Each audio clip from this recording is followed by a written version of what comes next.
Welcome back to Global Lens. India is bracing itself for an unprecedented 50% tariffs from August 27th due to the ongoing trade tensions. Ties between India and US are now at an all-time low. Remember, the 50% tariff rate is higher than that imposed on any other nations except Brazil. This comes even as India has been consistently increasing its oil imports from the US. Trump has also harshly criticized India's economic policies and strategic alignments. Meanwhile, sources have told CNBC-TV18 that trade talks with the US scheduled for the 25th of August have now been postponed. Sources have also said that the US has not changed its stance on 25% secondary duties imposed on India. Negotiations are underway between US and India about setting aside the duty. With the rift between India and the US, can progress in the partnership survive Trump?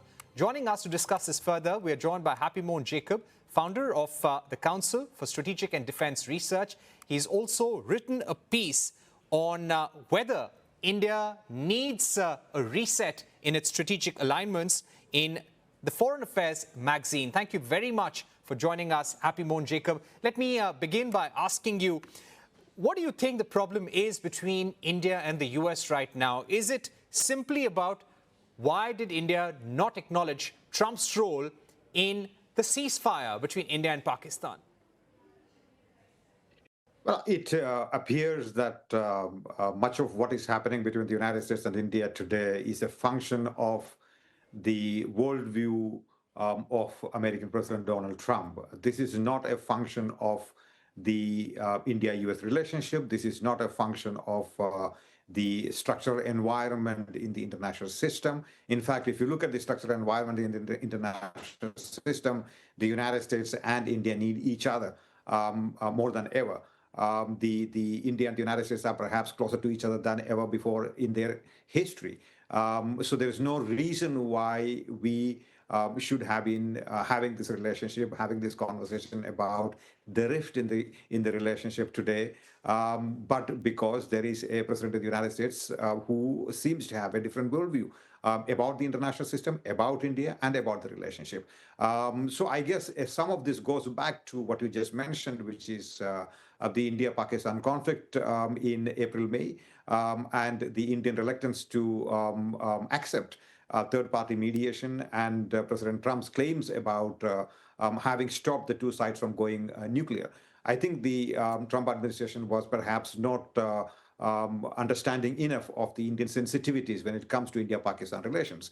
And I guess this is not just about the India-Pakistan relationship or India-United States relationship. The Trump administration has been pursuing a foreign policy which has basically disrupted the certainties about alliances, certainties about relationships, and certainties about friendships. So it is not just about India and the United States in that sense.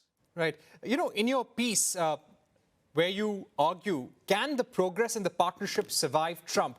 India and the US partnership has had a lot going for it over the last 2 decades.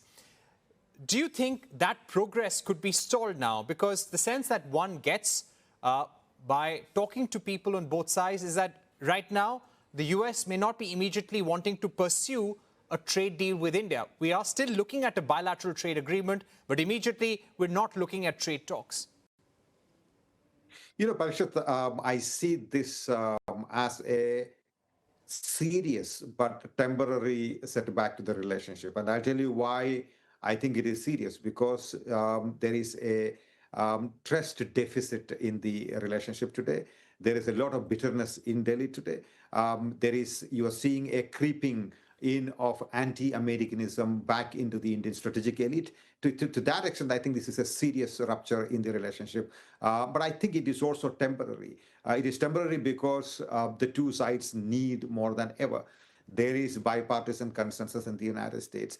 There is a certain understanding within the American bureaucracy that India is important to the regional balance of power and to some extent the global balance of power, as it were. So I think India will have to patiently wait out this storm. And at some point of time, we hope that the American establishment goes back to its default mode on India, on China, and the sort of regional balance of power. But I do think it is serious because at this point of time, the bitterness is only growing, and the Americans have not really done anything to reassure India that this is a passing phase, either through back channel, not that I am aware of, or in public statements. The Indian industrialists in the United States, Indian origin industrialists or Indian origin influencers in the United States are all somewhat quiet about the relationship at this point of time. I don't think that is going to help. And yet I would say that this is a serious but temporary setback to the relationship. As I said, this is too important a relationship to sort of abandon at this point of time, at a point of That's time an when they important need point. each. That's an important point. Serious but temporary setback. Do you feel that, and I'm asking you in the context of Prime Minister's upcoming visit to China, Wang Yi, as we speak, has landed in India. He will be meeting the NSA. He will be meeting the External Affairs Minister. Subramaniam Jaishankar will be heading to Moscow for talks. Prime Minister has spoken to Putin for a second time now in the last few days. Do you think there is going to be a reset in our foreign policy and strategic alignments? Will India, in the backdrop of what's happened in the US, at least in the temporary next few months, weeks or years, seek a greater alignment with Russia and China? I think some of what we are witnessing today, which is India warming up to China or reaching out to Russia, has had a pattern for the last several years. There's nothing new about it. India-China sort of conversations picked up in the wake of the crisis in 2020. So there has been a steady increase in growth in the India-China relationship, strategic partnership, as it were. So I'm not really surprised about the ongoing conversations between India and China, number one.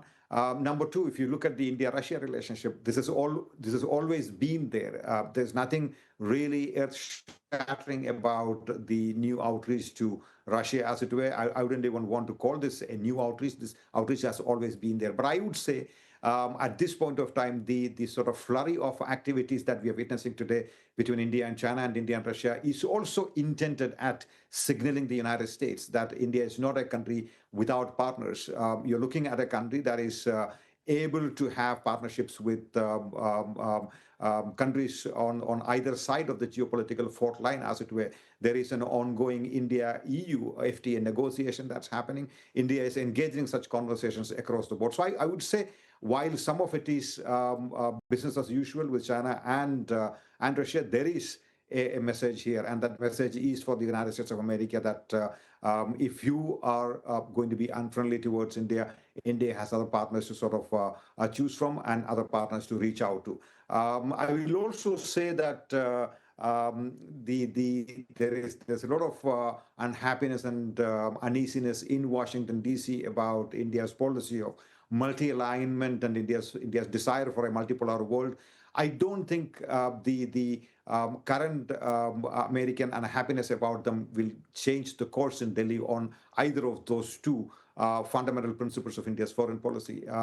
India is a country that is multi-aligned, not only because it is a political choice, but also because there aren't too many options. For a country its size, for a country its population, for a country its location and history, multi-alignment is naturally. What else would you have this country choose? A military alliance with the United States, that's simply unworkable in the sort of context and location that India is in. So I think India has chosen a path of multiple alignments based on the issue at hand, simply because that is the natural choice available to India, and there aren't too many alternatives available to India at this point of time. You know, Happymon, that's a very important point. For the last 5 to 10 years, especially since Prime Minister Modi came to power in 2014, one was getting a sense that a lot of our foreign policy decision-making was getting centered around the US. Even our exports were, in a large manner, centered around the US. Do you think what has happened today with the Trump administration, we may be able to do some damage control, get things back on track? And damage control, I don't mean just by the Indian side, by the US side as well. But for the long term, do you feel that the lesson for India is you cannot fully trust the United States? You cannot put your eggs in one basket. We need to have stable relations with China, stable relations with Russia, because in times of crisis, we're not sure where the US will come to us. I think that is exactly the lesson that is being drawn here in India today at this point of time. historically there has been a narrative, a strong narrative in India that you cannot trust the United States of America beyond the point to come to your aid, come to your assistance. The United States is adept at dealing with various countries that are not necessarily positively disposed towards India. And because it is a major international power. So I think there is a certain wisdom in India that you cannot depend on the United States beyond a point. Having said that, I would also say the Indians also realize that India cannot depend entirely on Russia for that matter. I have, in fact, written in Foreign Affairs itself 2 years ago that India is moving away from Russia. And I don't think a lot of Indians look at Russia as India's strategic future. When it comes to strategic priorities of the future, Indians look at the United States, Indians look at the European countries, other Asian countries like Japan or Korea or even Australia for that matter. So to that extent, I think Indians know what to pick from where and what choice to make vis-a-vis which country.